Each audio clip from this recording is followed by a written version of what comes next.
皆さんこんにちは、なおです。いつも私のチャンネルを見ていただきどうもありがとうございます。今回シナンジュスタインに続きシナンジュのエングレービングの塗装を行いたいと思います。シナンジュスタインの模様の部分は艶消しの白だったんですが、今回シナンジュは艶ありのゴールドで塗装していきます。さらに今回はエアブラシを使わずにどこまでできるのかっていうのの検証も含めてやってみたいと思います。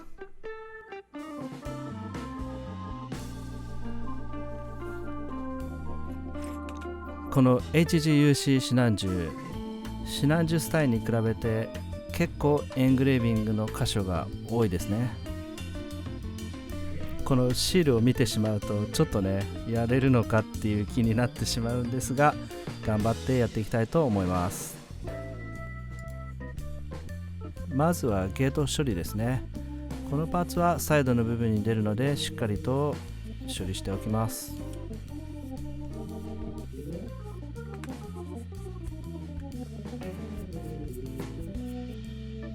このパーツちょっと分かりにくいんですが、この部分にパーティングラインが出ます。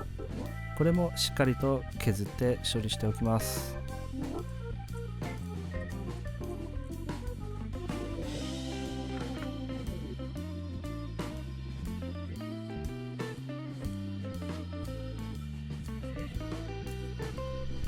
このシールドのパーツ結構目立つところに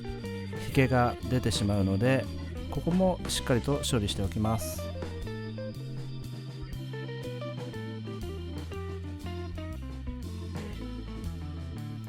ひげの消し方なんですが、通常はヤスリなどでやるんですが、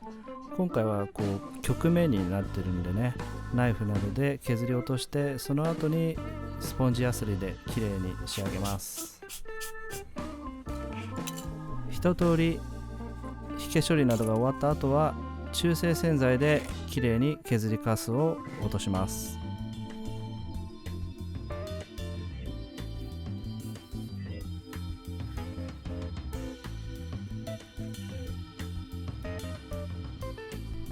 パーツが乾燥したら次にサフを拭いていきます。いつもはエアブラシで拭いていますが、今回は乾サフでやりたいと思います。缶でやる場合、少しねやってればすぐにコツはつかめると思うんですが、なるべく拭き始めと拭き終わりがパーツにかからないように拭くときれいに仕上がると思います。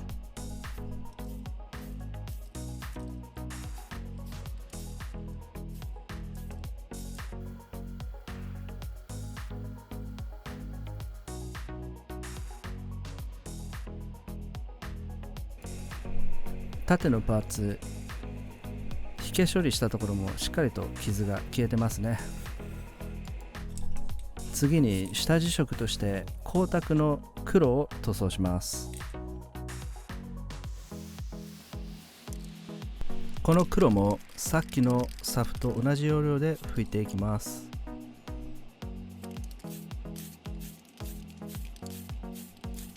この黒ですが、この後に塗装するゴールドの下地になるので、光沢が出るように塗装しておきます。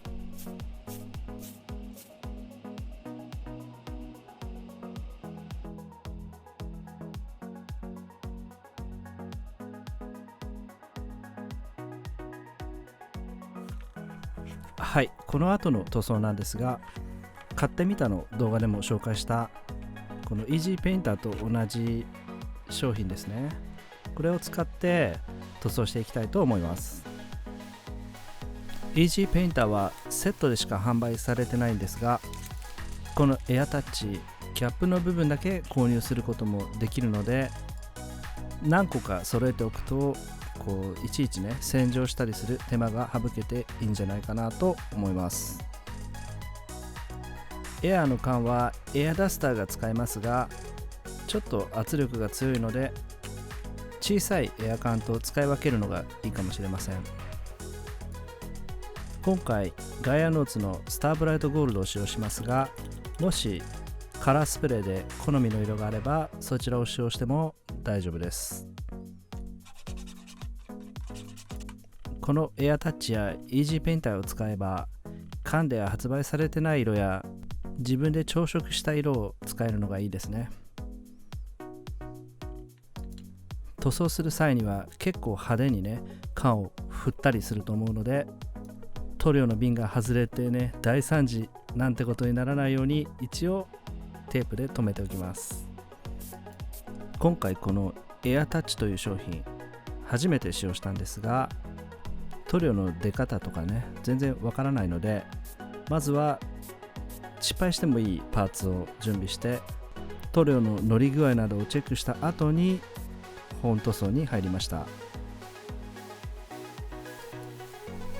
ゴールドが乾燥したら次にクリアでコートしていきます。商品によっても違いますが、こういうメタリックとかは塗面がね結構ザラついてたりするものもあるので、このクリアでコートして塗面をフラットにします。ゴールドの後はエナメルのブラックを塗装していきます。今回このブラックの後に何か塗料を重ね塗りしたりするっていうことはないので、ここでツヤの具合を選んでおきます。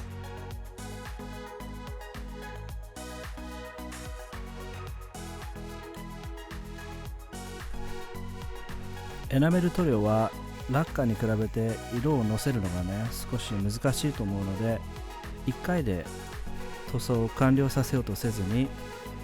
回塗って乾かしてまたもう一度塗って乾かしてっていう作業を繰り返すと綺麗に塗装できると思います。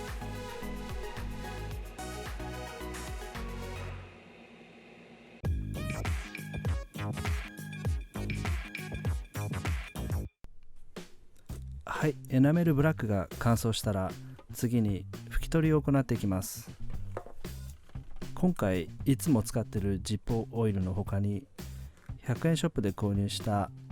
ライター用のオイルも使ってみます。まずはいつものジッポーオイルから。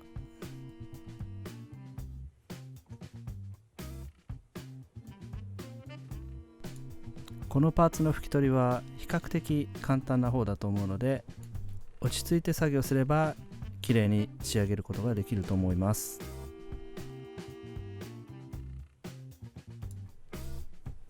はい、続きまして100円ショップのライターオイルを使ってみたいと思います。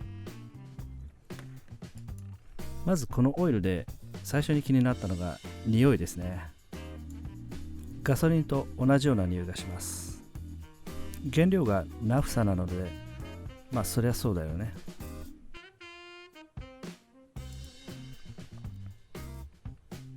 はい、100円のライターオイルでもきれいに拭き取ることができました。比べてみて拭き取りやすさとかにあまり違いはないように感じたんですが、もう少し他の作業にも使用してみて検証を続けていきたいと思います。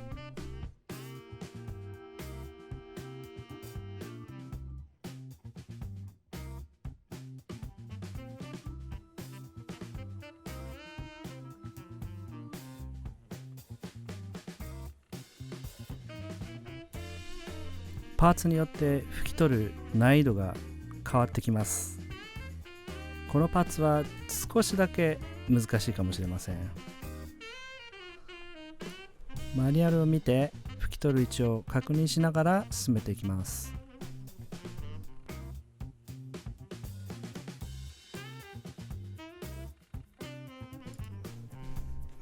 このパーツ結構ごちゃごちゃしてるので一見難しそうに見えますが、出っ張っている部分などまずは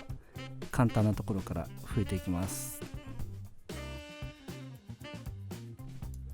こういうような入り組んだところにはマスキングテープを貼って拭き取ります。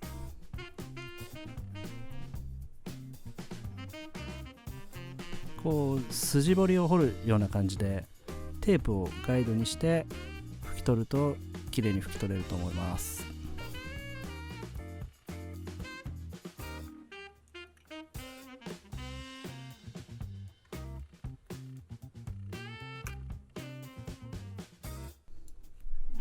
ネオジオのマーク、ここは綿棒を寝かせるような感じにして拭くと比較的簡単に拭き取ることができると思います。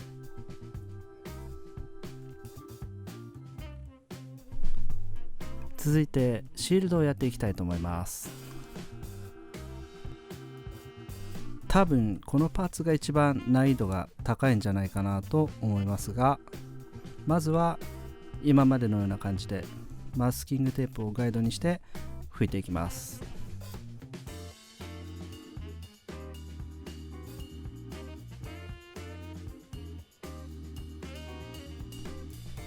次に曲線の部分を拭いていきたいと思うんですが、はい、ホイールシールを使います。このシール、エングレービングのところに貼ってしまうと拭き取ることができないので、さっきのマスキングテープの要領と一緒で少しずらして貼り付けます。曲線に沿ってマスキングテープをカットするっていうのはね、なかなか難しいので、おそらくこの方法が一番簡単なんじゃないかなと思います。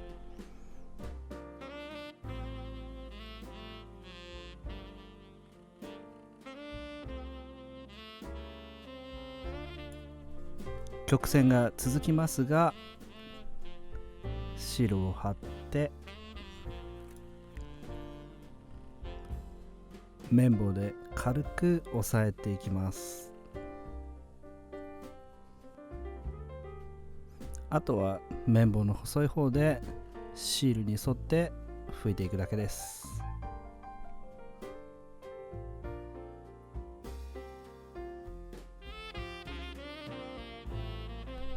この HGUC 指南銃、せっかくここまで塗装したので、他のパーツも塗装して完成まで持ってきたらいいかなと思ってます。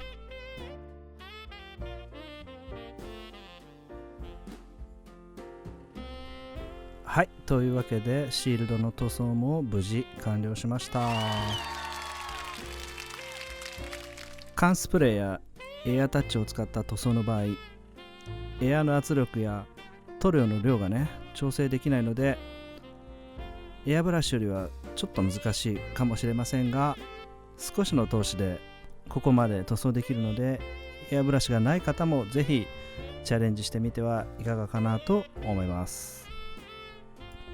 今回の指南樹のエングレービング塗装、いかがでしたでしょうか。ここまで動画を見ていただきどうもありがとうございました。それではまた次の動画でお会いしましょう。さようなら。